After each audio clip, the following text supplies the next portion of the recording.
guys. This is episode 3. I got my good buddy Forrest Durnham here from Eagle Eye Productions. Tell us a little bit about yourself, man. Well, first off, thanks for having me on, man. Of course. It's nice to be on a podcast instead of giving a podcast. Absolutely. So that's always good. Always love talking about the industry. So a little background on me. How deep do you want me to dive? You go as deep as you want. Man, you guys let me come over and get on a podcast instead of doing a podcast. You know, that's always fun.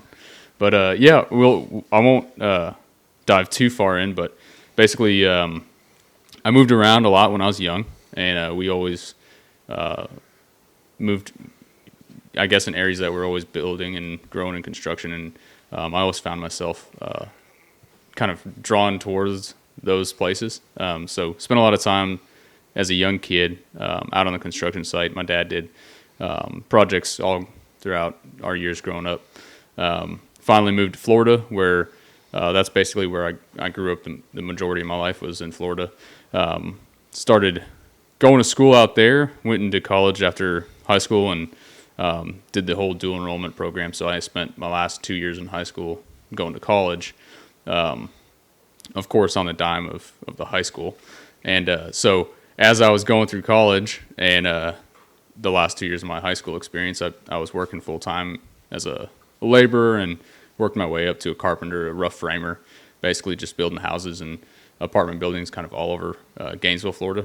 And so about the time that I was going to graduate with my AA, which they made you get your AA before you go on to your bachelor's, which was something unique to Florida, kind of retarded, but is what it is.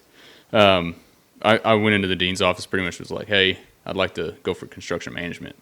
And he was basically like, well, why would you want to do that? And I was like, well, because it's what I love and I'm already doing it. And he's like, well, how many hours are you working? I'm like, well, I'm working full time and going to school. And he's like, then just quit. He's like, go work full time. You're already doing it. He's like, the experience is going to be worth more than what we can give you here at the program. And I was like, so you're telling me not to spend money at your college? And he's like, yeah. I was like, all right. I walked out that door and never went back to college. Never even bothered getting my diploma at high school. Just kind of walked out and worked full time there for a while. Ended up coming out to Dallas for its 9-month church program for like theology, basically, where I met my wife. And then we moved back to Florida. She kind of stayed with my mom and kept working my typical framing job. And we got married, finally got our house out there. And about that time, I was running about 3 or 4 crews framing houses, and I was kind of sick of getting paid next to nothing. So basically went to my boss and asked for a raise, and he was like, well, Forrest, if you can do it better elsewhere, go out and find it. So that lunch break, I called a buddy out in Dallas. I said, do you got work out there? He said, yep, sure do. Gave me the phone number to VP of his company. VP said, hey, you get out here, you got a job. I said, okay, I'll see you in a week. So went back home to my wife, newly married at the time. I was like, hey, how fast can we pack the house and move to Dallas? And she's like, well, I don't know. How fast do we need to? And I was like, a week. She's like, okay. So moved out to Dallas, and that's kind of what kicked me off working for a general contractor in the DFW area. And then over the 5 years that we were there, and still here, obviously, but with that GC and actually 2 GCs, built a bunch of places around here in DFW, kind of got my feet wet on general contracting, and finally actually job site right down the road, up and quit one day, and finally started kind of pursuing Eagle Eye, which at the time was more of a material documentation company and not really like a media consulting business. And basically what we did was went out and documented how materials were installed, make sure that it was per the manufacturer guidelines, and tagged them to their floor plan so that they had easy insurance to go back to the owner at a later time if something ever went wrong. They said, hey, this product was not installed correctly. Well, they had photo evidence. There it was, physically. So that's what I started doing, and those companies were basically like, hey, we love what you're doing, but can you show off our people a little bit? I said, absolutely, love doing that. So grabbed my wife's Nikon cameras, which at the time were not very good, and because she's a photographer as well. So I was like, hey, I'm going to borrow these for a bit, and didn't really know that I'd be any decent at photography or capturing the content at all. Just thought I'd go out there and give it a try, and ended up falling in love with showing off the industry a little bit more. And then we kind of built the whole process that we have today at Eagle Eye. So that's kind of the short version, I suppose. Awesome. Yeah. So what are you finding since you've been around the country now with this business? What are you finding different from, say, when you were coming up in construction 10 years ago? What are you seeing changing? I see there's obviously been a shift in where it used to be an employer world and now it's an employee world. Absolutely. So, an employer could say, hey, we can find a guy tomorrow, so don't give us any lip. It's not happening anymore. Nowadays, we can't find the people. And I mean, whereas like I could have walked off a job in Florida, 10 years ago. Yeah. And I would have had a hard time finding another job. Right now, even with, the inflation that we have at the moment, it's still like if I wanted to right now, I could go out with Eagle Eye still going and find a job making $150K like Absolutely. tomorrow. Absolutely. And that's one thing that that's way more than what I would have been getting paid 2.5 years ago. Right. So just demanding that for an employer, which is tough on the employer, right? But I think it's just a different world as far as an employer world versus an employee world.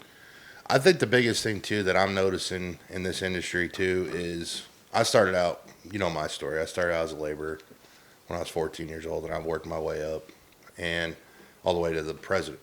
Yeah. And the thing that I'm finding nowadays is there's a generation gap now. You have a generation of guys that don't want to do the work anymore. They have no interest in it. Yeah. Their dads did it, their grandpas did it, but the company, maybe their parents own the company. Yeah. And it's time for them to take it over, and they go, I don't want it. Yeah. So they end up selling it to a bigger company, it absorbs it, or they just close it up. Yeah. And you lose household names like that. You're losing the smaller excavation companies that have been around for 40, 50 years that are well known. The ones that hope their family goes up through the... Absolutely. Yeah. And you're starting to see that overturn now. I'm very fortunate that I have a bunch of younger guys that are working for me right now. They want to learn. They're eager. They're hungry. They want to excel in the business. But what I'm starting to find is the technology is taking the operator out of the equipment. The skill is not there anymore or required. It's not as much as it used to be. As right? it used to be. Yeah. You still need to know how to read the plans at the end of the day. You need to know how to operate it. But yeah, for the majority, you could press a button now and it'll pretty much do it for you.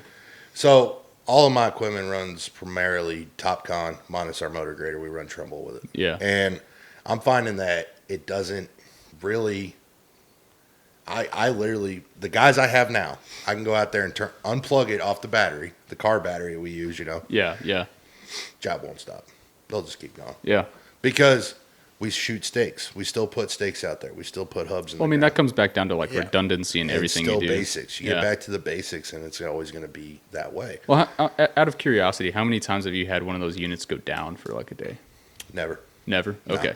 We have a great maintenance program. I have one guy that works for me. That's all he does. Yeah, okay. So he just takes care of the GPS. All he does, he lives at our local here in DFW. He goes literally to the TopCon shop every day. Yeah, nice. Primarily to get paint, stakes, batteries, whatever we need.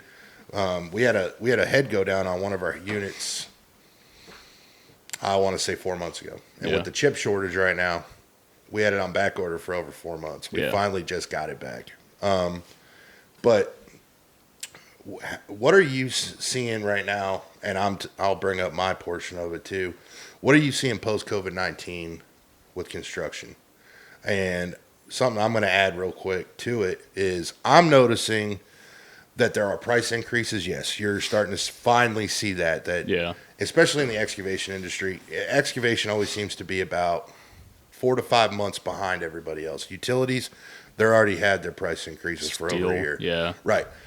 Concrete's already had it. dirt is finally getting it.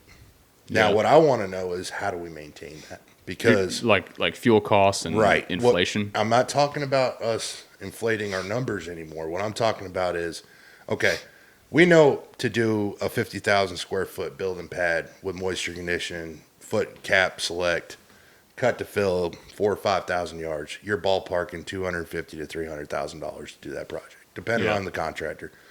Now you're going to do it for $400,000. Yeah. And we're finally charging the prices we should be charging in the first place with the labor, what you're paying in labor, what you're paying in fuel, what the tractor payments are. Because ain't nobody out there right now. But then you're still cutting barely even. You're barely, yes. You got a 10% margin. They're holding it in retainage anyways. My point of it is what are you seeing post-COVID-19 versus pre-COVID-19? As far as prices or as far as work? Far as production, as far as pricing, as far as overall healthiness of these companies. What are you seeing? I mean, it's the same old thing it's always been, right? You're either working with a developer or a GC, and the GC's working for the developer. And the issue is that forever, and it's just increasing, and it's always going to increase. That's what's so important with GPS. That's what's so important with technology, is the cost savings on making it faster, better quality, and just all around. Like developers want all three, right? They want it done faster, they want it done better, and they want it done cheaper. And you can't have all three. You can only have two out of the three. Right. But they want all three, and they're always going to demand faster, cheaper, better quality. And they're going to take forever to pay you. We all know that. Yeah, and there's only so much that you can do that with. I mean, we've increased that over the years so much that the only thing that's really keeping it going that rate is the technology behind what we do. Absolutely. And the machines that are behind what we do. I mean, mankind can only build something so fast. Something that I want to bring up that everybody in the room already knows. Payment. I worked in Arizona for a few years. Arizona has probably some of the best laws I've ever seen for construction. Yeah. In Florida, Texas, Colorado, most of the Midwest, it's considered a civil matter. It's not considered a criminal. In Arizona, though, it is a criminal matter. When you start that project, you have a lien filed the day you start. Interesting. You get out on the project, if you are providing a service on that job site, you are allowed to lien the job. The general contractor will actually not send you a contract till the lien is filed with the county. So my thing is, what I want to see in Texas, especially you and me, we're both Texas guys. We're predominantly in the DFW Metroplex. Yeah. What I would like to see is us come together as an industry, sit down with our representatives, not developers in the picture, not general contractors, but as a trade or as the trades, and say, hey, listen, this has gone on for too long. There's too many companies out there that are putting guys out of business. Yeah. I've witnessed it myself. I've absorbed 2 last year. I'm not going to name names for legality reasons. But it almost put me under. And I want to see us as an industry go, enough's enough. And we need to step up and go, as a group of individuals and companies, need to say, hey, you guys need to do something about this. This is getting out of hand. Yeah. And I understand, yes, with less regulation, more work. Yeah. It's a caveat. Okay, yeah, we tighten up the belt a little bit on regulations. They might not want to build in Dallas as much as they want to build in, say, Oklahoma City. Yeah. But if we tighten up our regulations a little more, I think it's going to benefit everyone else in the long run. I think we're going to benefit. You're going to have a more productive job because contractors, you know this as well as I do, they're not getting paid on a job. They're not going to throw everything they got on that job. Yeah. They're working for a GC that's kind of sketchy or a developer that's kind of sketchy. They're going to put their feelers out with you. They're going to, okay, you want me to move 10,000 yards a day? Let's see how the first draw goes. Yeah. You know, nobody's going to put a ton of iron on a job with somebody that don't pay their bills. Yeah. We all know this. And that's what I wanted to ask you about. What is your opinion of that? Well, first off, I think it's a real long shot to talk about like legislative work that's going to help that. A few reasons why. And this is kind of why what we are trying to do, and a lot of people don't realize, like, I guess, how deep our company is trying to go in this is when we look at like the culture in construction, we don't only look at it on like the people aspect, but we look at it like this as well. So how do we breed a culture in the industry that goes all the way to the developer, all the way to the owner of the business, so that they have like-minded values as well, and that the GC, the architect, the engineer, the contractor, they're no longer beating each other over the head with contract, right? Because that's what happens. It's like, this is in your contract. No, it's not. Yes, it is. No, it's not. Absolutely. And the issue with this is that it all rolls downhill, right? You've got your politicians, you've got your developers. Your developers are tying your politicians to everything. So to go to your politician and say, hey, we need to beat the developers over the head is going to be really tough, just because they're already in their pockets. Absolutely. The developers are what's keeping the city thriving, I guess is what you could say. And I've always thought of it as like a catch-22, because like I love nature, I love the wilderness, and I love construction. And it's funny because like every time I go and I build a new building, I'm creating less nature and stuff like that. But modern society looks at progress as building, bringing more people in, more commerce. Developers want to make that money off of that, and the politicians are going to make money off of that, and they're going to get reelected off of that. They're getting votes. Yeah, and so what's tough is that it all rolls downhill to the contractor.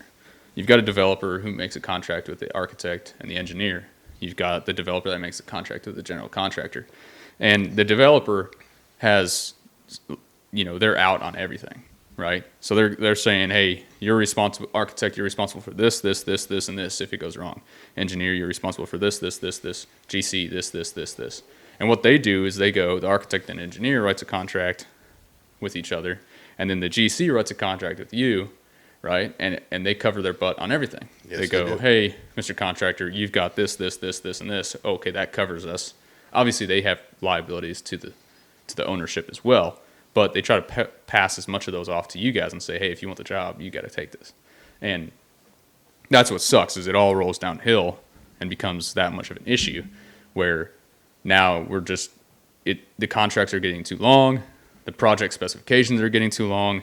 How is anybody to ever figure out? I mean, put a spec book in front of me for a couple days, and I might be able to read the entire thing, but like I've had to do it before.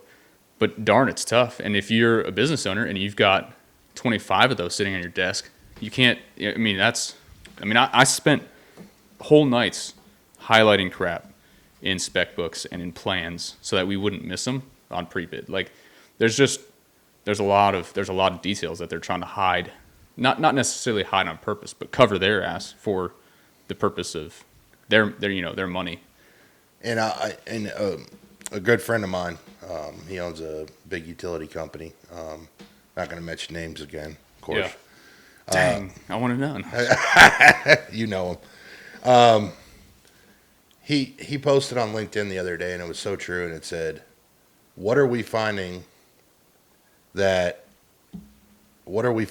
most cost-effective solution to the general contractor contract, or a project with a general contractor?" And it doesn't start the day you break ground. It doesn't start the day you start laying pipe. It starts the day you get awarded the project, and they're sending you that 50-page contract. Yeah. That's where your money's made.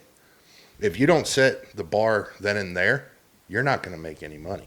Yeah. You don't say, hey, you're not going to be able to sneak in this line item here. That was not on my proposal. It was excluded from my proposal. When I first started in dirt work, I had a one-page proposal. Yeah.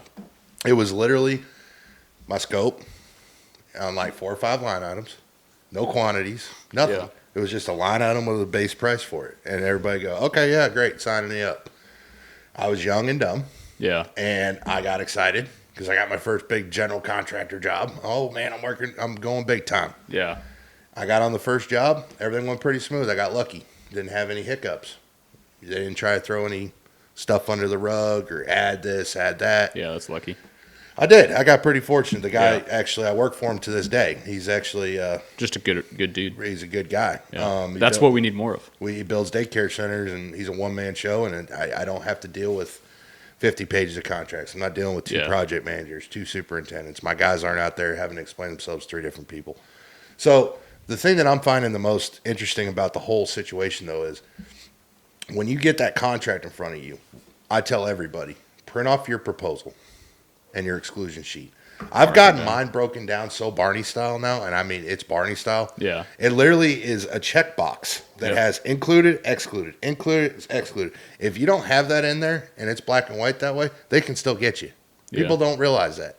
You literally have to put in your proposal, anything not included is specifically excluded, because if you don't do that, they're going to get you. Yeah, I think there's a lot of ways that contractors can cover their butt. If the GC or the owner has somebody good on their team that's watching that stuff, they might like catch certain things and kind of try to like strong arm you into taking it or eating it.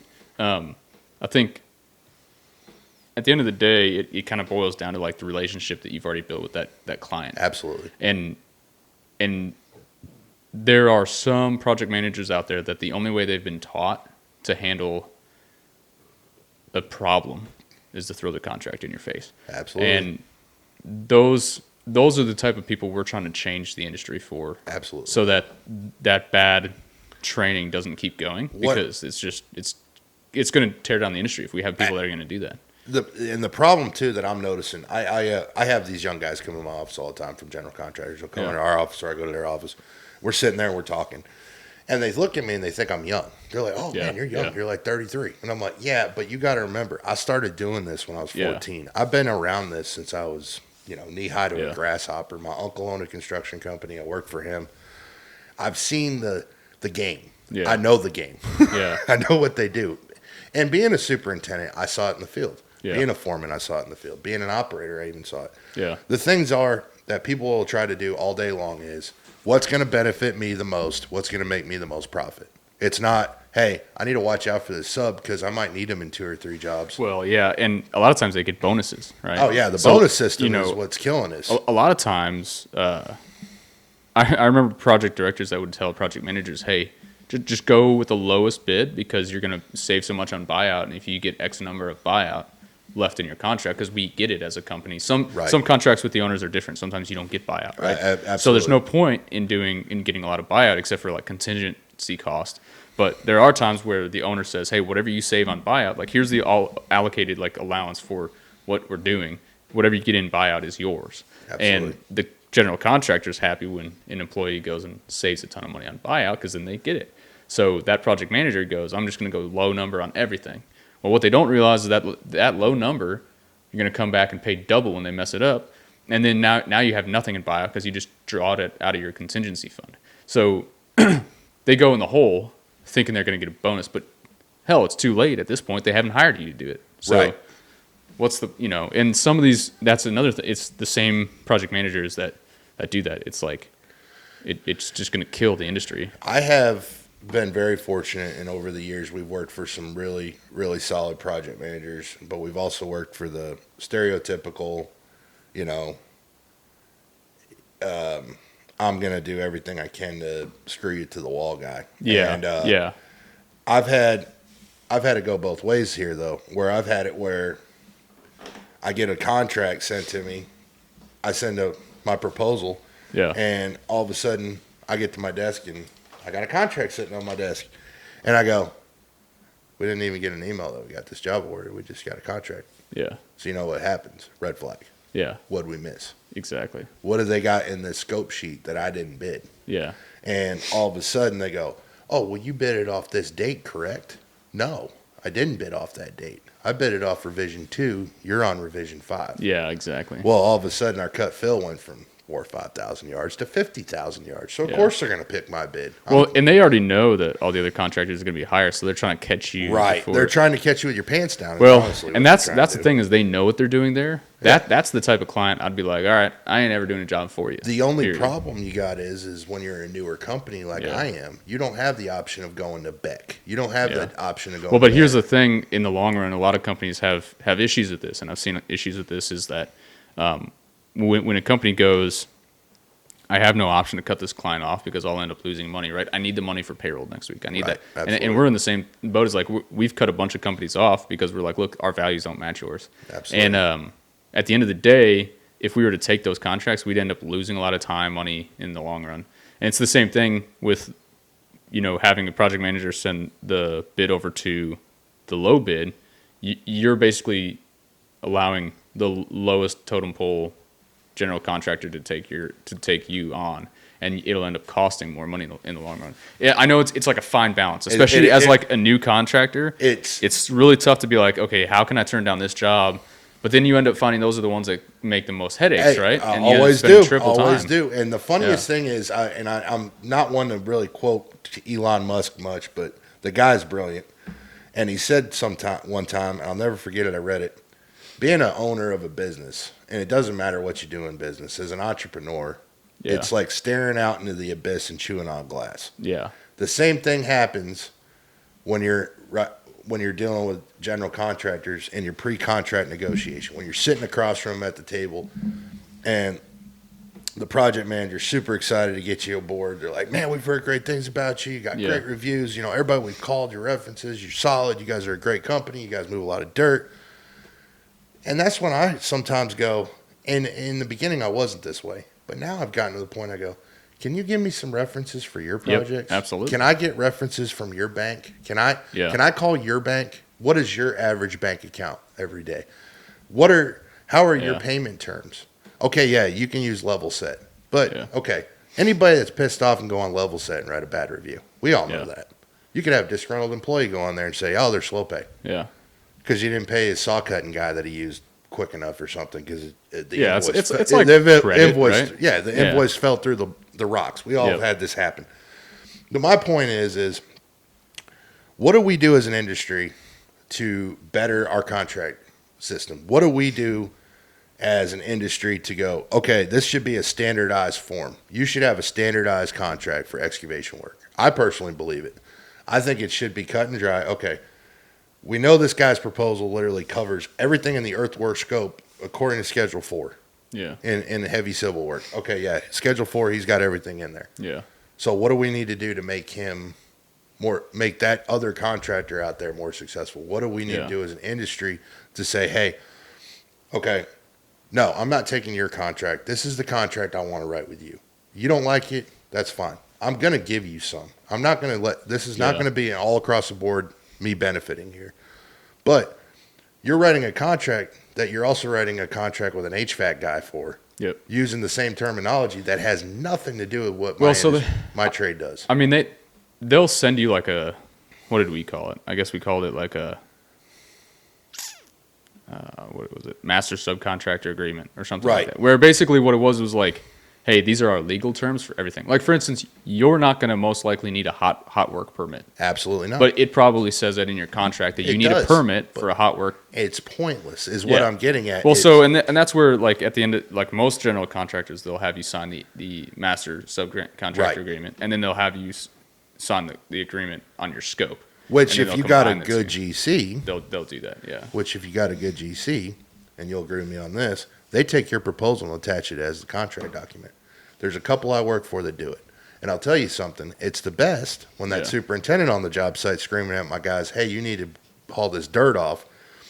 There's concrete on the ground already, bro. We done hauled all our dirt off. You're trying to tell me this is my dirt. No, that's your concrete guy's dirt. You know it is. And all I got to do is pull out my spoils. Yeah, all my guys do is pull out their field file, point at the freaking exclusion sheet on our proposal, and we got them dead to rights. But here's your change order. And so that's something that I'm finding there's a couple of them starting to do it because they're finding, hey, it's probably just better if I go with this guy's exclusions, and I'm going to get more work out of him. I'm going to get him to do a better project. He's going to deliver a better product. He's probably going to beat my schedule. He's going to be more assertive in helping me complete this job on time. You get a guy that wants to just constantly screw you from the start, you're not going to get anything out of that guy. That guy's going to do the bare minimum. He's going to do it within his contract. Well, he's going to try and take advantage of you every way he can. Absolutely. Right? You know, the day you go out there to topo the job and you got a grade bust because the civil engineer didn't hire a surveyor to go out and do a proper topo before the job start, you got a grade bust of 10,000 yards and they're telling you, oh, that's not my problem. Yeah. Well, because it technically isn't. It's technically the owner's problem. Absolutely. The owner has to go talk to the civil engineer. But that's why you need to have your documents in a row. That's why you always make sure you topo before you start a job. Here is one thing I would say is one of the most valuable things like a contractor can do. And it's most GCs and other contractors might look at you like you're stupid or like you're annoying, right? Like that one guy in the pre-bid that asks too many questions. Like, oh yeah, we love that guy. Yeah, so like, or like in the whatever, the award ceremony of the whatever. Like, basically, what you need to do as a contractor is you need to write every RFI that you can prior to getting on the job. Absolutely. Because if you don't answer and this contract documents on the general contractor side, smaller stuff, I do believe. Hey, Not that that's a bad I do thing. got to give a shout out to my guys at Dirt Gear Go.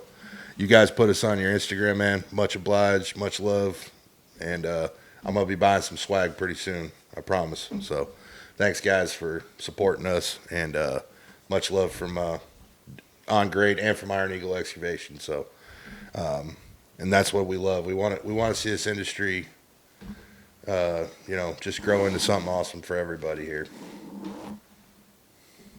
So, $6 million. Oh, Dirt Gear. I'm thinking of somebody else. Sorry, Dirt Gear. I was thinking of somebody else in Utah. But yeah, so what were we talking about? We were talking about how awesome of a person you are. Oh no, and we weren't. And how you want to help us, conquer the dirt world. Well, so RFIing issues prior to getting out in the field. Obviously, you guys should have a contract at that point, right? You guys have been awarded the project. You guys are looking through the plans. You guys are saying, hey, and even, I know you guys probably do pre-bid RFIs. That's common. My estimating team, on average, sends on any project at least 4. Yeah. That's a minimum. The more the better, because at that point, you kind of, and this can get sketchy too, because at some point you're gonna end up pushing the project back because the civil engineer realizes he didn't actually cover everything, and the owner's gonna be like, hey, why are we getting all these RFIs? Let's hold off until you do a better job, and then the project is gonna get pushed back. So you don't want to put out like too many to stop the process, but you also want to be able to put out enough after you get the contract to the GC and say, hey, we found this, and this, and you need somebody good that can find those proactively rather than reactive, and then that gives you guys a chance of going, okay, contract document is off the RFI. It's not off an email. It's not off the submittal. It's not, which you guys have barely any submittals. It's not off any of that stuff. It's off the RFI. Always. So if like when you write an RFI, they have to answer it per their contract. Absolutely. Legally. Yep. And that ties them directly to your change order, right? And so now you've got costs associated with every change, and that superintendent can't legally do crap about it. Nope. Because you've written that RFI. So as soon as you put that RFI into the contract documents, it's a done deal. I think the other thing that I'm finding that's like the new thing I'm catching that they're starting to get real slick about doing is, I noticed it probably since late 2020, early 2021. Yeah. They're starting to put this whole LD thing in now on just a regular old commercial project. You might be just putting in like a car dealership or something now.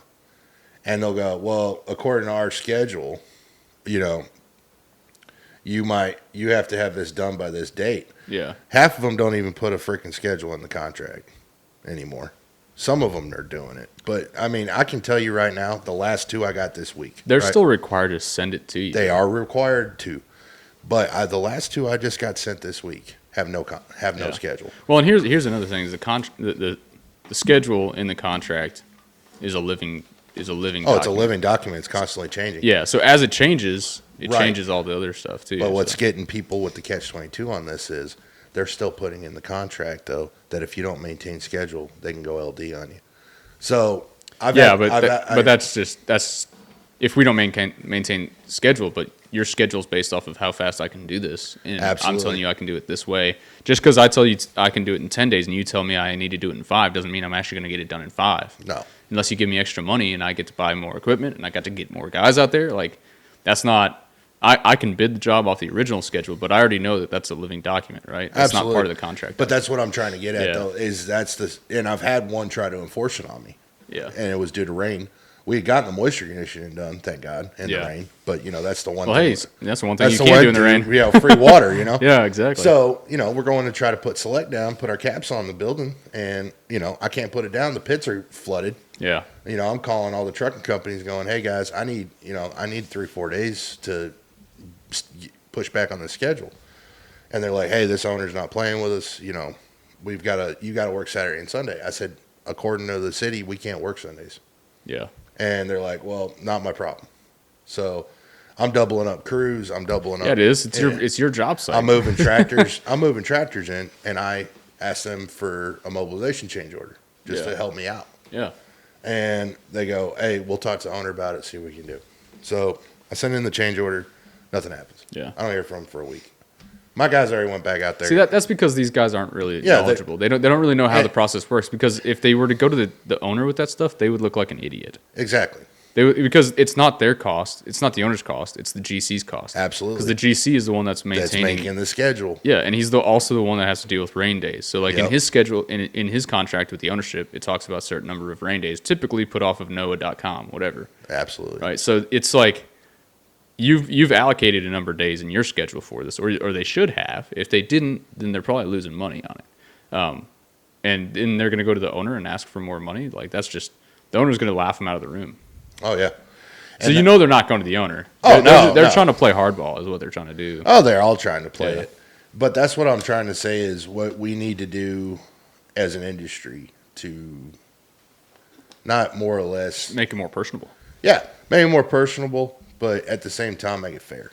It's got to become more fair. I think it's going to be it's definitely tough, and it's kind of one of the that's like the impossible task that we're trying to fix, like in the industry at Eagle Eye, is in a personal company to company basis, but also as like an industry wide standard, is that like quality people matter. Quality people matter. As an owner, to hire quality people matter. Not to look, and this is where we start looking at the quality over the numbers, over the money, and that's how it's super tough. And who knows? We may never change the industry. We're trying. That at the end of the day, the owner needs to look at who he's getting on the job, not at the money. The general contractor needs to look at who they're getting on the job, not the money that they're making on it. Absolutely. If you look at the quality first, you're going to make a lot more money, but it's going to be over a longer period of time. If you look at the money up front, you're going to lose a bunch of money, or you're going to make a whole bunch of money up front, and then you're going to die off. So nobody wants to do work with you. So it's it's a mentality that we have to change. We have to change the way that people think of construction in their heads. It's a psychological change in the industry. I think the biggest thing that needs to change is the procedure that's been in place for 50 or 60 years, which is, okay, beat this guy up as best I can. I know I got this job for, say, 1.5. I'm going to beat the dirt guy up for 250. He bidded me 250. I'm going to get him in the door for 220. Yeah. I'm going to pocket 30 grand. If the guy bid the 30 grand in there, right now especially, for a fact, he's probably got shit margins as it is. And the dude's doing what he can to keep his guys working. He's, I get it. Interest rates have not gone up. There's plenty of work out there right now. Yeah. But it's cheap. It's not being paid what it should be. We're not getting paid. Yeah. Well, and then on top of it, you got the giant companies right now moving dirt for $2 to $3 a yard, which is just, it's just insane. Well, and this is, and this will just take time. This is just a time thing. But there's a lot of fly-by-night contractors that they'll take whatever they can get and they'll die off of that. But establishing yourself as like a company that only focuses on doing business with quality people, right, and being quality yourself.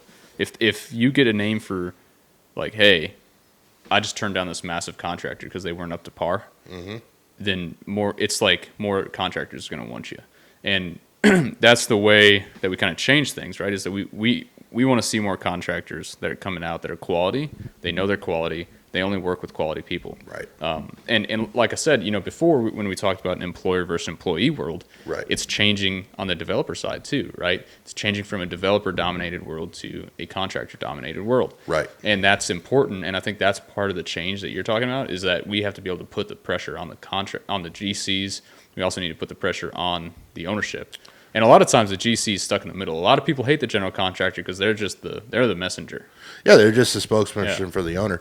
But at the same time, the problem that you run into is you have some GCs that only care about their owner and not enough about their subs. Well, that comes down to legal too. Exactly. Yeah. You want to find that GC development team that is going to benefit all parties involved. That's going to go, okay, we want quality contractors out here. We want a quality production job. We want a quality product delivered at the end of the project. Okay, cool. Well, these guys are all 5-star rated. These guys all check out. These guys have good D&Bs. These guys pay their bills. These guys are go-getters. Yeah. Let's hire these guys, and let's pay them what they're worth. Yeah. And watch the whole thing change. Watch the industry start to change the way you speak of, where people get excited about coming into construction. They want to start a construction business. They want to, learn the trades. Yeah. They want to excel. And I'll be honest with you. I've been in this business for going on 15 years or 16 years. Yeah. The wages are incredible now compared to what they were. Way better than compared to what they were when I started. I started as a laborer at like $8 an hour. Yeah. And I thought I was making great money. And I remember being a finished dozer hand making like $20 an hour, and that was like top pay. Yeah. Yeah. You got on the blade, you were up there a little more, but I'm paying finished blade operators now, high dollar. Way more than that. Yeah. They're taking home more than a foreman's taking home right now. Yeah, exactly. So I was always asking myself why I am a foreman if they're making so much money.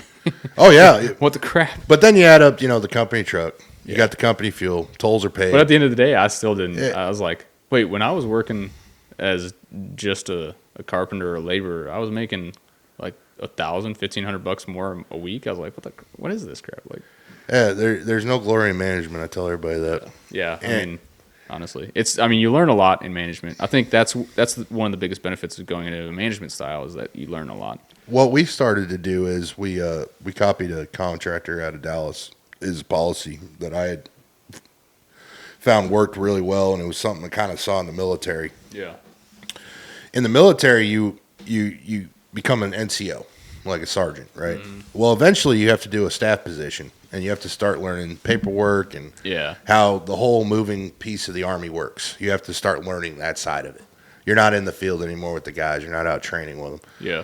And it's the same concept, I think, with construction. I think every superintendent should eventually come in the office, do some PM time, be an estimator. Because honestly, the best estimators in the world would be a superintendent. Yeah, they're going to be able 100%. They're going to be able to look at a job and go, okay, hey, I got to do 10,000 yards of moisture conditioning on this building pad. Cool. I put 2 excavators out there, 2 dozers. I knock it out 4 days. Yep. I know I'm going to get 3,000 yards a day production. That guy that's sitting in the room that's got a college degree. No offense to anybody listening right now. That's never really done much out in the field. Yeah, he ain't gonna know. Well, and 9 times unforeseen, right? And 9 times out of 10, they're picking up the phone, calling the superintendent on the job site, anyways, going, "Hey, man." Any good project manager should do that because it's the superintendent's job site. You're just there to help. You're just there to support them. Most project managers think it's my project. I'm liable. No, you're wrong. It's the superintendent's project, and you are there to make sure he has everything he needs to finish it correctly. But that's the thing is, I do agree. Anybody in pre-con that has field experience would be great, or just years of experience of watching other people fail, right? Because absolutely, failure teaches you a ton, and you can't. Every job is different. You can't predict what might go wrong, but you can kind of sense it and be like, hey, that doesn't look right. That doesn't sound right. Probably can't be built that way. Exactly. And that's when you start catching stuff. Hey, what are we tying this to? What are we? And this isn't dirt related only, but like everything. Like, how is this material touching this material? Yeah. Okay, it won't work that way. No, it won't. Period. How are we going to fix this? I think the biggest thing that I see in this business, and it applies to everything in life, if you really think about it, is you can't be flexible in this business. You have to be fluid. Because if you're flexible, it will break eventually. If you're fluid, you move with it. You move with the punches. You roll with it. You roll with the nasty email. You got it. Everybody's had it. You get up in the morning, you go to the gym, you work out, whatever you do in the morning before you come in.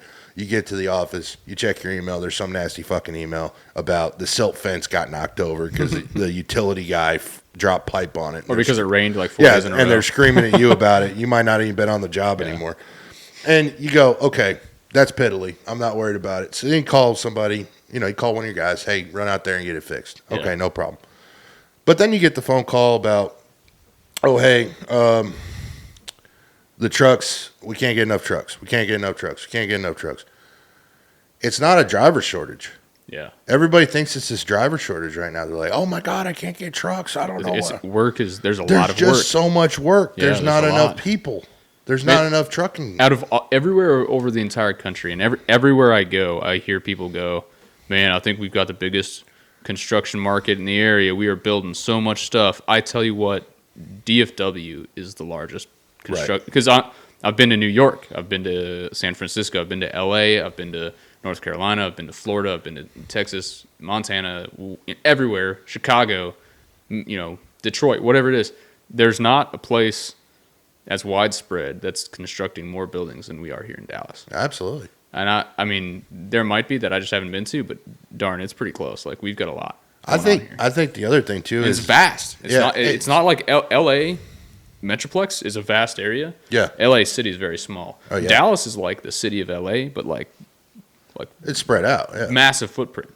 And it's the same thing with Denver. A lot of people don't realize Denver's actually a very small city. Oh, yeah. The metropolitan area around it's massive. You have Aurora, you got all these areas, and they're building these neighborhoods out there left and right. And I worked up there one year, and it's booming in Denver. Yeah. But it goes back to, do you want to work in the snow?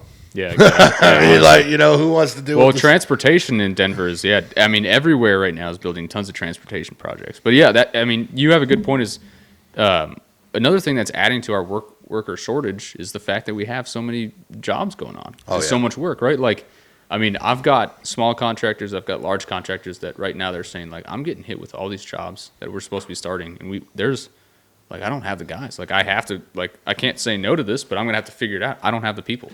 It's all coming from. I had a great friend of mine recently tell me this, and it's very true. He's a very intelligent man, and he told me, he says, "We're having our COVID right now." I said, "What are you talking about?" He says, "Think about it."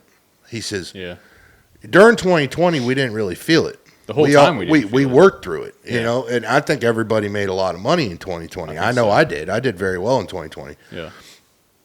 It seemed like in January of 21, February 21, that you started having material shortages. The material shortages kind of caught up with the stockpile of stuff that we had stockpiled was kind of gone now. Yeah. So you're running out of pipe. You're running out of concrete mix. Well, I can tell you what's the issue is. Oh, yeah. Look, no matter how much people want to say they hated Trump, one good thing, if you can't deny, is that he was bringing all the jobs back home. And he was. And he was taking it away from those people overseas, which means more independent on everything here in the States and less independent on foreign stuff. Oil, steel, coal, vehicles, coal, everything, right? Yeah. And that's one thing that I liked about, Trump's policies is the fact that, okay, outsourcing might be cheaper to another country, but at the end of the day, we're not independent anymore. We don't and that's what's happened now is now we have an administration that has cut off all of those policies day one and said we're going to outsource it again. And that's why we're seeing a shortage on everything is because we were doing good. We were building the production. We were building the infrastructure. Absolutely. To in-house do all these things, steel mills, coal, everything. And now it all got shut down because these companies go, oh, wait, we can outsource it again. Okay, well, let's go get it. Yeah, we're not going to pay the corporate tax rate. Yeah. We're not going to pay we're not going to pay tariffs on this anymore. Yeah. The thing that I'm finding, though, and it's something that I see coming down the line, is it's snowballing right now, okay? Yeah. You're having labor shortages. You're having material shortages. You're having they just posted on television this morning, they're not going to build 2-story houses anymore. Because there's a lumber shortage.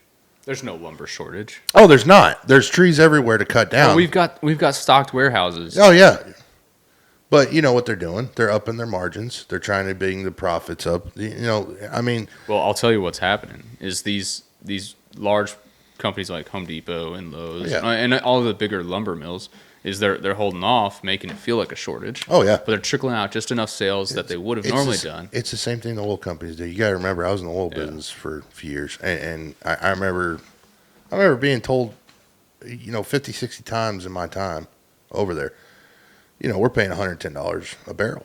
Yeah, we got 1 million barrels of oil sitting out in West Texas right now in tanks. Is it going to Houston to get refined? No. Nope. When gas hits about $3.50. Well, that's because the administration says, nope, not allowed to do that. Exactly. The other thing too, though, that I'm finding is, okay, this is all going to snowball eventually, right? Everybody's going, oh yeah, you know, this is the Roaring 20s. They keep saying we're going to have the Roaring 20s again, like they had in the 1900s. There's no war.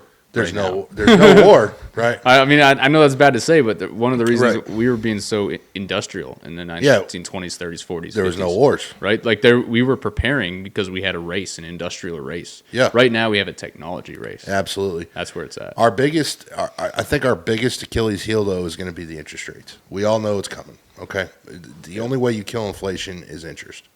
You raise interest rates, you're going to start killing the inflation. The inflation will slow down. They're going to raise interest rates on houses. Okay, we already know that's coming. All right, they raised it 0.5%. What was that, a week ago, 2 weeks ago? They're saying by December, we could be seeing as high as 12%. Do I think that recklessly high? Absolutely not. That's crazy. I could see 4 to 5. This is the issue with our country. This is what we need to think about. We know, okay, they're going to raise housing prices are going through the roof right now. Okay. They're going to keep building until they get to a certain interest rate. People aren't going to buy. So with commercial, especially all us guys here that are in this room, especially you and me, who predominantly do a lot of commercial work, we're looking at, okay, I've got 2 to 3 solid years behind the residential market crashing that I'm going to still have work. I'm going to probably have infrastructure work. I'm going to be putting in gas stations. Yeah. I'm going to be putting in Walmarts. Better diversify, that's right. For sure. This is when you talk to your insurance agent about bonding. This is when you start reaching out to that guy that you got a buddy that you know that does highway work and say, hey, how do I sub out? How do I become a sub for you? This is when you start reaching out to the Army Corps engineers and getting through all the red tape and getting pre-qualified to work for the Army Corps engineers. This is when you start expanding your horizons. This is when you start going, oh, okay, I'm going to bury my pride and I'm going to go dig ponds for some rancher out in West Texas that needs a couple cattle ponds dug. You do what you got to do to make it through. We all know that. Well, this is the good times are great. Don't get me wrong. Yeah. What's going to show a company and a group of individuals what they can do is how do we weather the storm? Yeah. Because we all know the storm's coming. I don't care what anybody says. It's coming. It's going to be a lot harder for us in a few years. It's going to be much harder, yeah. They're already predicting next year construction is going to drop like 50%. I mean, I've seen the graphs. I'm not stupid. I listen to the podcasts. I listen to the guys speak that are from the big banks that are talking about mortgage rates. They're talking about interest rates. They're talking about predictions for fiscal year 23 already, and they're going, it ain't going to be anything like this year. So what I say is get it while the getting's good. Get those change orders, get that money while you can, and start saving it, guys, and start putting that rainy day fund away. Yeah. If you can pay that tractor off this year, pay it off. If you can pay off those dump trucks this year, pay them off. Yeah. Because next year, you got an asset to take a loan against. Yep. You know what I mean? So it's like, well, and this is it's interesting you talk about this, and this isn't like I always tell people, like, I'm not a salesman. I'll never sell them on my work and all that kind of stuff. This is just, like, I think logically, and I think, okay, how if I were a contractor, logically say, okay, let's sign a contract with the Eagle Eye. And one of them is that, exactly what you're saying. Right now it's really good. Yeah. So I always tell them, that old Roman quote, in times of peace, prepare for war, right? Absolutely. And it's the whole point of, okay, we've got it good now. Let's set up the foundation so that it will hold the weight of whatever's to come now. Yep. And prepare for that, because it's going to be much harder to build that foundation once that hits. And I know that, like especially with like what we do and what we come in and help companies with, is build that foundation so that they already have all those quality contractors or all those quality owners that they're doing business with, and they've established that they're not using anybody else. When the time gets rough, they're going to come calling to you, and that's kind of the one. And that's what I'm saying. Like, I know there's a couple guys commenting on there that they're busy till November and stuff. Yeah, and that's awesome. I've got a good backlog through about August right now, but I'm just looking at what's the writing on the wall here. And if they don't raise the interest rates, guys, we're going to have inflation so bad next year that you're not going to turn a profit. Yeah, because it's all going to fuel. It's all going to labor. It's all going to taxes. It's going to everybody else but the company itself. It's going to not help promote what you're talking about, building a solid foundation of a company, it's not going to be there. You're going to be that includes like your people, right? Like that's what I'm getting at. Your guys are going to start costing though so much more because you have to pay them more so they can survive. And it's going to get to the point where it goes, okay, guys, I can't raise the price. People are going to just stop building because they go, well, I'm paying $500,000 for $100,000. This job a year ago was a $100,000 dirt job. Well, hell, I mean, we're paying $500,000 for it now. We're already paying our people more due to inflation. Oh yeah, like absolutely. We're already sending those out. So it's like even the unforeseen cost of like a media and consulting company. Yeah. Now to do business with us, it's now going to cost more too because it's like I've had to pay my people more. You know, and every little tiny thing, right? Like the cost that our cost to a big construction company is like very minuscule compared to like their fuel bill. Right? Oh yeah, no. So like whereas some contractors are paying $400,000, $500,000 a month in just fuel, like obviously that's not even near what we'll cost for the entire year. So like every little trickle in the bucket's gonna be a little bit more. And that's why I was saying what I was saying though is if you have that opportunity this year to make that kind of money, and you can pull it off, start putting it in the company, put it into your guys, put it into your equipment, put it in your trucks. If you got that opportunity to go out there and go get some new dozers this year, this is probably the time to do it. Yeah. Because next year, they're going to be cheaper. Yes, they will be because there probably won't be as many people needing dozers and excavators and blades and stuff. Yeah. But you can pay it off this year. Guess what? Next year, you're not freaking out when you might have one job all month and you're trying to make payroll and then also cover an equipment payment. So you don't have the repo man come to get your stuff. So it's a give and take. That's I mean, the largest issue, and it's coming to a perfect storm here, and it will eventually catch up with us. Yes. And this is one thing that I'm really big on is I've never had any debt in my entire life. Oh, yeah, me either. Our entire country is built on debt. Oh, yeah. The only reason why we have a construction boom in this area is because everybody lives off debt. The developers get a loan from the bank. Yep. The developer sells it to people that are getting loans from a bank. They're getting a car bill from the bank. Everything is borrowed money. We don't own any of it. In this country, right? It's a country. It's our problem here in the U.S. is that we don't own any of it, and we keep building like we have all this money, but we don't have any money in the bank. It's just a giant borrowing. A lot of people don't realize it's really just a giant Ponzi scheme. Yeah, I mean, the federal government even is a giant Ponzi scheme. The Treasury is a corporate. They print company, they print money. Literally, there's no gold backing money anymore. There may be, but as far as work goes, really, they're saying, which I don't know how much that's true because we have a New York client and they seem to be doing all right. So I know a few of the guys are saying they're booked up already in through November. I think they say booked until November, and then there's nothing. And that's what I'm getting at, guys, because November is about that time that a lot of companies are finishing up for their fiscal year. Yeah. They're budgeting for next year already. Yeah. Believe it or not, a lot of these big development companies, I got an inside friend that's in Wall Street and kind of tells me how it works with these development companies. He was telling me flat out, he's like, dude, after October, you're probably not going to have shit to bid this year. We all know that, between October and December, it's usually you need to have jobs lined up, but August, you need to have a job. We ran into that issue. That's going in November this year. I mean, at the end of this past year into the beginning of this year, it wasn't like slow, but it was just a lot of people that held off until the new year. Right. Like, hey, we're starting with you. Let's sign these contracts. Let's get everything rolling. And that's then let's not start until the year. And that's what I'm running into right now is a year ago I'd get a contract. It was a week later. Let's break ground on this thing. Right now I'm sitting on months. I got one right now. They told me August. Yeah. And they're like, but I need you to honor these prices. I go, ain't no way. Can't do it. Yeah. Ain't no way, man. I used to be able to give 60 days. Yeah. Now it's like 15. 10. Because of fuel going. 1 week it's gone down here a little bit. It's going down, but 1 week I might be able to do the job on the fuel. You know why it went down, right? Yeah, because we got U.S. oil running again. I think it was because he had opened up the reserves. No, a lot of people don't realize the rig count jumped up about 100 rigs last month. So they U.S. oil. So they're telling us they're not doing it, but they know. Oh, they're doing know it better, dude. Okay, I mean, everybody knows these guys are just lying out their butt. I know we're not talking. Bear with me here, everybody. We're not talking about construction for just a second. I fracked a well in downtown Los Angeles in a parking garage. Well, that's interesting. No shit. And guess what? They had Tesla chargers next to the wellhead. You know what I find really funny?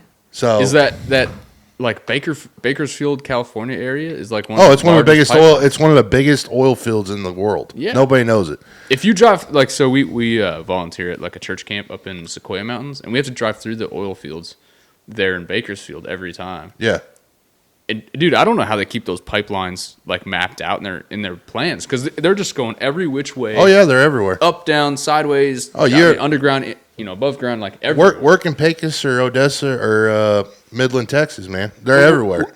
Where's they don't have any refineries there either. So they actually do have a refinery there. They have a refinery in Big Spring. Okay, because I was gonna say, do they just truck it out? But no, they pipeline it to Houston. A lot of people don't realize there's a pipeline that goes all the way from West Texas oil field to Houston. Same from South Texas, the Eagle Ford Shale. Gotcha. They send it up. It goes from L.A. or Bakersfield all the way. Oh no! Oh, you're talking about California. I thought you were talking about Texas. No. I think they have refineries out there. I don't know where. Because I've driven. Yeah, they've got massive. I know majority of the oil that comes out of the ground in the United States is refined in Houston, Texas. Okay. I do know that. Like, I know for a fact. Yeah, I know. They pipeline oil from North Dakota. That is one of the issues we had. When North Dakota was blowing up, they had a pipeline from North Dakota that went all the way to Houston. By the way, we're getting into oil and gas here soon. Oh, nice. We've been trying to break out into like forestry, oil and gas, shipping. The biggest thing that I tell everybody about oil and gas is if you're going to get into it before a boom. And everybody kind of looks at me funny. Yeah. And they go, "What do you mean?" I'm like, "Get your name out with these company men, with these landmen, and go, hey, listen, I own an excavation company out in the Metroplex or wherever you're at. Yeah, I'll build some. I know some of our people on here are probably from other states, that oil producing states. Get your feelers out. Go stop by their offices and go talk to the landman. The landman's the guy that runs the show. Everybody thinks a company man runs the show. No. The landman is the guy that sets the leases up. He runs the show. Yeah. He runs that region. You get with that guy, get on their bid list. They have a bid list just like general contractors. Bid their shit. Bid well sites. Bid, help. Yeah, if you want to do the clearing for a pipeline company, sometimes they're getting to the point now they don't want to do their own grubbing. They don't want to. They don't want to do that. Well, because it ends up costing them more money. Well, they got to rent dozers. They got to pay dozer guys. And it's cheaper for them to just have their core operators running excavators and side booms instead of, hey, I got to go rent 3 dozers and these guys go grub all this, 10 miles of pipeline we're putting in, where they can just hire a local excavation company to come in with a blade. Well, and it probably makes their schedule faster, which makes more money in oil, right? Because if you stagger the process, you guys are going in there and doing the excavation, the grubbing before they even come in with their, blowing the tops off and start running pipe, then, saves the process. Some schedule. I think the hardest thing. I think the hardest thing that I found right now is like I said, if we can stick to building up a better industry as a whole, though. Like across the board, like private sector, public sector, highway, just everything. I think we need to start an organization like you and me were just talking about before we started the podcast. And I was like, hey, we need to talk about this. Yeah. We need to start, everybody has kind of their own, I'm not saying a union here. I'm not talking about unions. I don't know how, everybody has their opinions on unions. That's great. We live in Texas where, we're a non-union state. We're a non-union state. Yes, there are some trades here that do have unions, but but not a lot of people. I've worked around union guys. I've had union guys work for me. I have no problem with it. Yeah. You do your thing. That's what you guys do. What I see being the most beneficial is us as an industry starting our own organization. Yes, you have the Association of General Contractors. You have NUCA. You have all these other groups. But NUCA is really set up for utility contractors. It's not really set up for the safeties. Yeah, it's more of a safety thing anyways. What I think we need to get to is we need to go and say, hey, let's build one for the dirt industry. Let's build one for the excavation industry and say, hey, we need to come together as a group and start talking about, hey, we start getting developers to come to these meetings. We start getting general contractors to come to these meetings. Yeah. And we voice our opinions to them because we never get an opinion. But yes, technically they might come around the job sites and they might ask, hey, how you liking how this is working? How you like?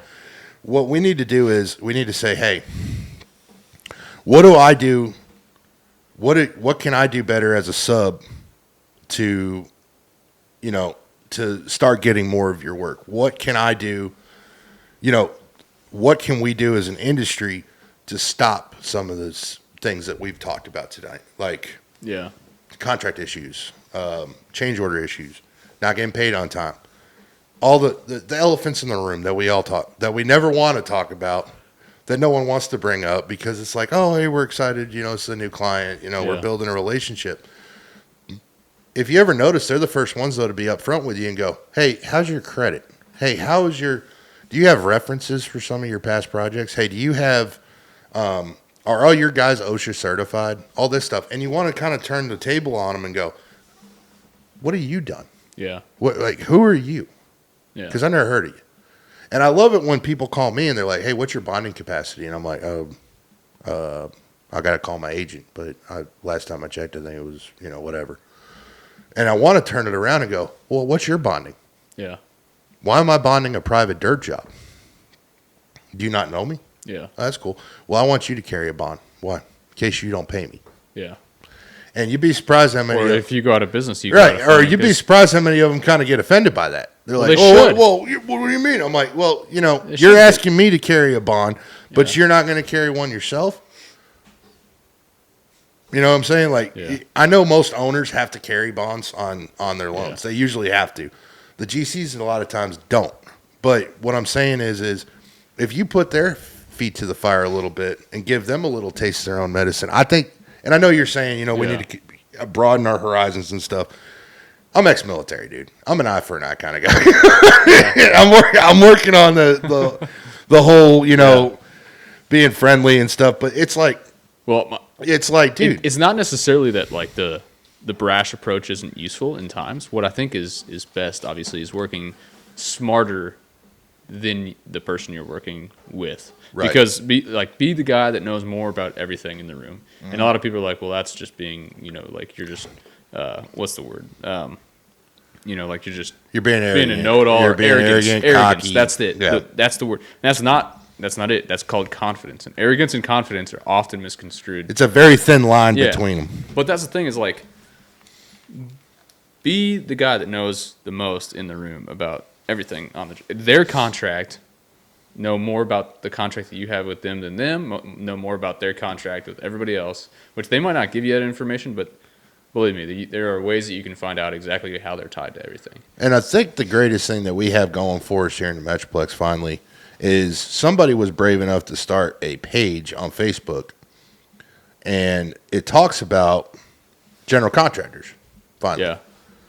It's a private group. You have to be invited to it, and when I get you, I'll get you added to it. I'd like to see what they're saying. Yeah, because it's been great, but that's a local deal. Yeah. So what I would like to see is, okay, we got that local deal going about these local general contractors. There's general contractors that operate. I heard this best from, believe it or not, from the dark side of the industry, the general contractor himself. Everything comes better from the general I had a project manager I just started an AutoZone for call me last week, and he tells me, he goes, hey, man, watch out for anybody that ain't licensed in more than one state. If it's a general contractor that's licensed in multiple states, they have a lot to lose. They have a lot to lose by not paying their bills. They have a lot to lose by not, because he was explaining to me, and it made sense the way he said it. He says, whereas the guy that's a fly-by-night guy, he might have one or two guys working for him. He does some small little jobs, and he gives you a job, and then all of a sudden you can't get the guy on the phone. Yeah. It's well, but I mean, I don't know too much about that statement, just because there's a lot of, if they're a quality company or if they know what they're doing, each state is going to be a different company. Oh no, I don't mean that, but it's just one more carrot for you to kind of put in your or tool to put in your tool bag. Yeah, no, I know what you're saying, because I mean, it's the same with contractors too. It's like there's a lot of fly-by-night contractors that'll come in, do half the job, get paid. Hey, you smooch them over, get paid. walk away from it and make money on it. Yeah. And then there's a lot of developers out there that'll just lose money as well. Let's say they're getting funding from a bank and their bank goes, nope, you ain't getting funded no more.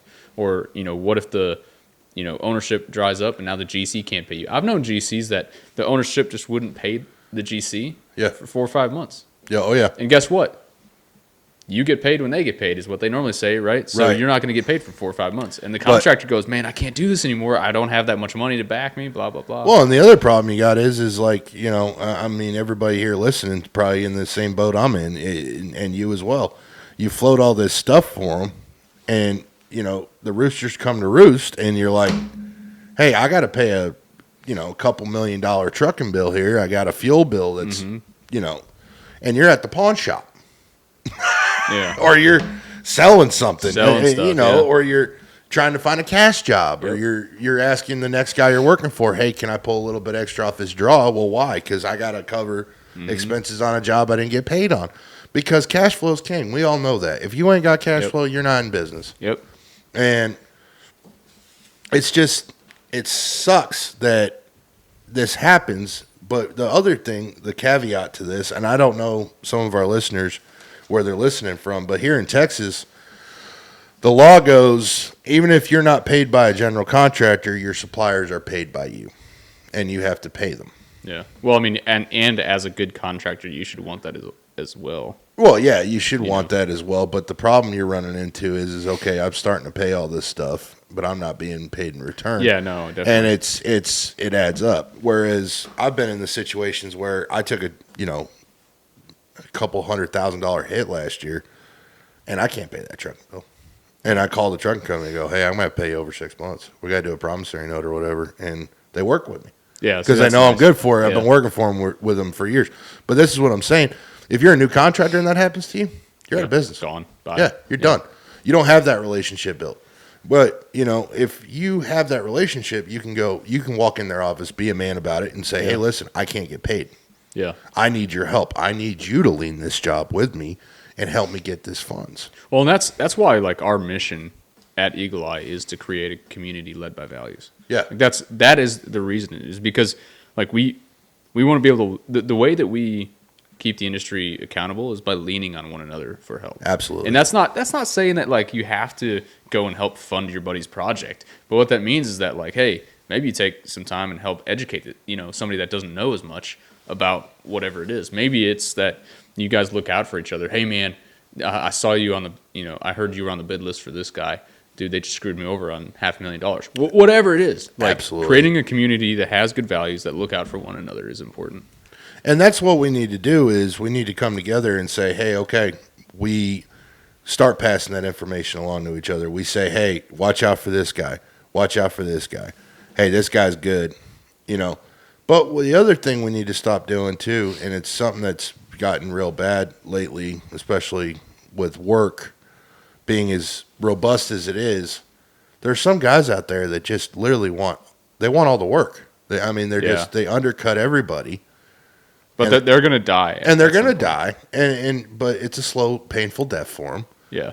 But, But I know what you mean, because then it makes it painful for the people that are doing it right, because now you guys, it sets the standard, right? I'm losing jobs over like $10,000. Yeah. And the PMs will call me and go, hey, man, I want to use you, but this guy's got a better price. And I'm like, hey, use them. And they go, what do you mean? I had somebody. I'm like, I'd rather have my guys sit at the house for a week and come to the yard and work on the tractors at the yard, clean tracks, go out and restock the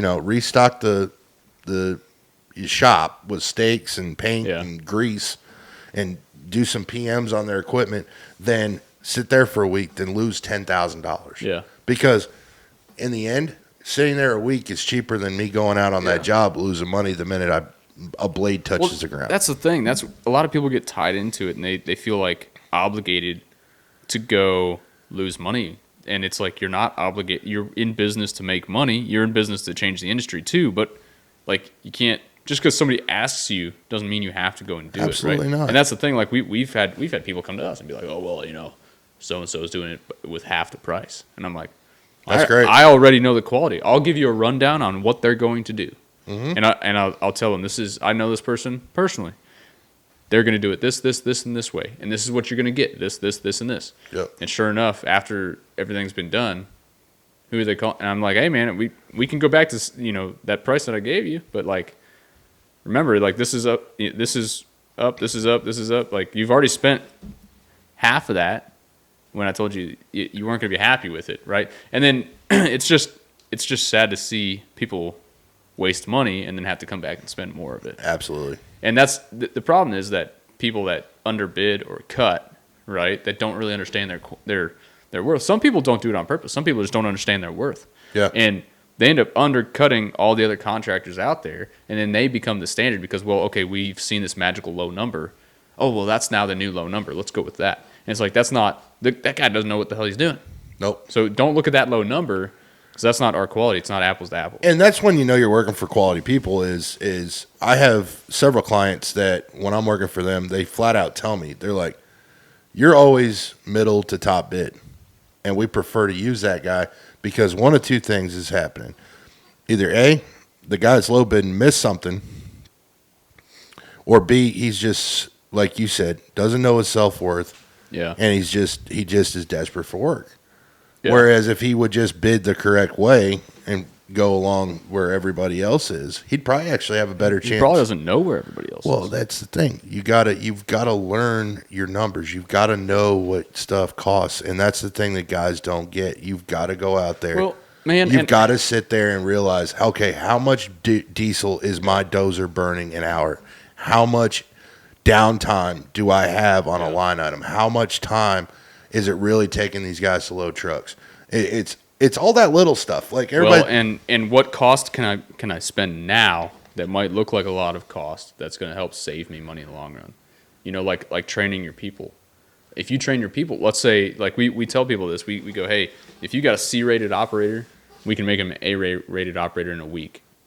Okay, that's going to cost you X amount of thousands of dollars to train those guys, but you're going to end up tripling production. Oh yeah, I tell everybody I've got the highest overhead on a job site than probably most of the guys in this area. Yeah, but I can bid something and they get it done in that time. If not, they beat it. Yeah. So I'm always doing good on my production, but that's a trial by error. Yeah. I will tell you guys flat out.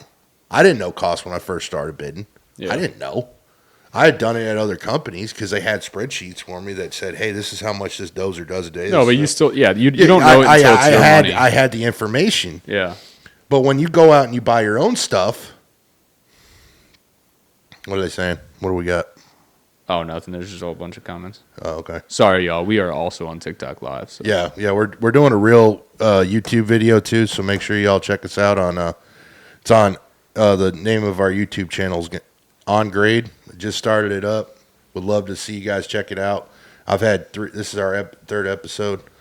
I had a gentleman on here a couple weeks ago, a good friend of mine from we served together in the Army. We kind of talk about the military, but we also talk about he's new to the industry, so if anybody wants to kind of hear what it's like to be new in the industry right now, it'd be kind of cool to listen to. If you guys want to check it out, check it out. Yeah. We'd love the support and love to see you subscribe. So yeah. But we're I think the thing that, like one of the guys posted, I saw he just said it, and he hit the nail on the head, just like you and me have said. He doesn't know his costs. These newer guys coming out right now, they don't understand that they needed to do the legwork to go out there to the field when their guys are working and go, make sure you're building those production reports for your superintendents to fill out the correct way. If you can't afford heavy job right now, don't get it. There's forms you can build. I built them until I could buy heavy job. When I bought heavy job, yeah, it's a game changer. But I still had a form that literally my guy could hand fill out every day. It was like, okay, I had what production was supposed to be that day. And I'd say, okay, they're supposed to move with this many pieces of equipment. They're supposed to move 1,300 yards a day. Yeah. And they would send me a report. They'd screenshot it, send it to me, and it would be 1,500. So I know, okay, well, I can up my bid a little bit. I can go to 1,500 yards a day with that crew. But I knew if I bid that job with those numbers, I had to put that crew on that job. Yeah. There's another crew I had that couldn't get 1,300. They could only get 1,200. So if I'm bidding a job, I averaged it, and I said, okay, I'm going to meet in the middle. I'm going to put it at 1,300. I'm going to leave it there. Yeah. Because one crew's going to make production, one crew's not going to make production. So you just fire as you go. It's a constant evolving door. Your bidding should never be. You should never have lock numbers. You should never have, oh hey, this dozer costs this much an hour, and it ain't changed in 6 months. I'm sorry, fuel's changed like $3 a gallon in the last 6 months. Taxes have changed. Labor costs have gone up. Like, I mean, my tractor hourly rate went up probably 25% already in the last month. Well, and developers know they're going to get hit with this. The GCs know they're going to get hit with this. It, like, you know, when we used to get like one of my last 2 or 3 of my last projects before I quit was like there were large like steel tariffs that were going into effect, and all these companies would try to BS us. They'd call and be like, "Hey, steel price is going up," and it's like, well, it hasn't yet. Like, we know that, like, you're still getting steel for the same price. Well, but we've got to like prepare for the inflation of this because we're not going to be able to like make it up. We've got to do it now. Blah blah blah. I don't know. I mean, prices go up long before we're actually going to get hit with the inflation, and then it's going to get hit. And that's, you know, maybe we'll roll through this one like we did the last one. You know, maybe we'll go through another big recession. Who knows? I think what the greatest thing though that happened with '08 was we came back from it, and it seemed like for the longest time people had learned. People had learned not to overstretch and, you know, grow their companies too fast. You grow a company too fast, that's another way to go and solve it. Yeah. I mean, it requires a shitload of capital to start another earth moving. That's why we're not a massive company right now. I personally have not even considered this year. Yeah. This is the first year. I'm 3 years old. I will not buy a piece of equipment this year.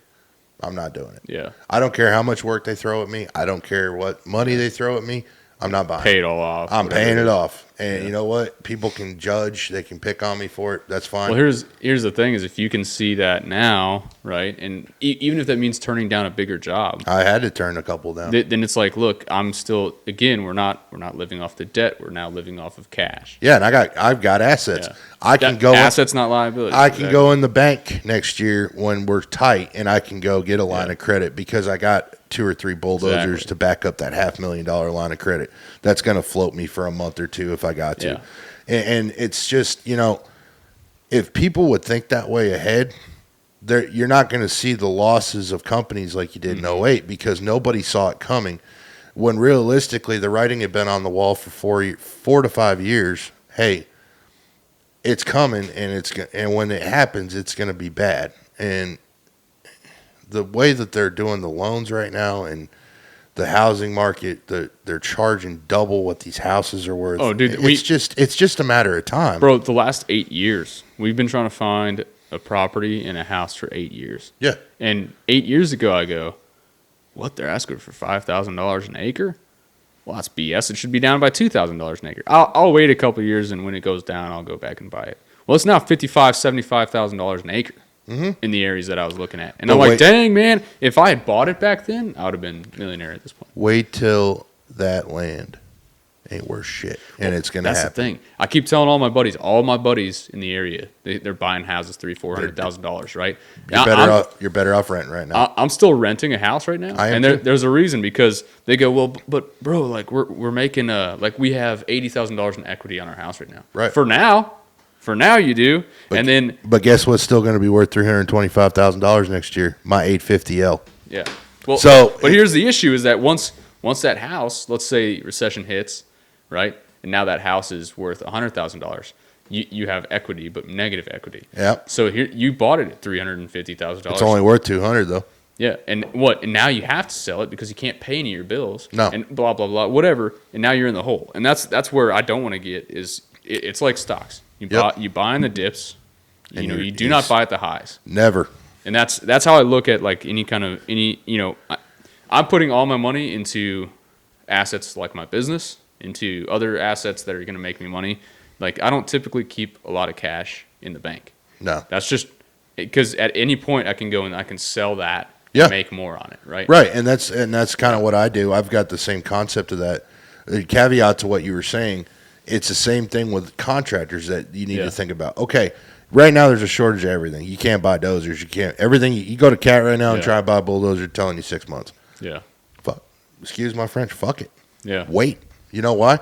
Because in 7 to 8 months from now, or a year, whatever it is, whenever this does finally happen, you're going to be able to walk on the Cat dealership and make your best deal because they're going to be killing to sell you one.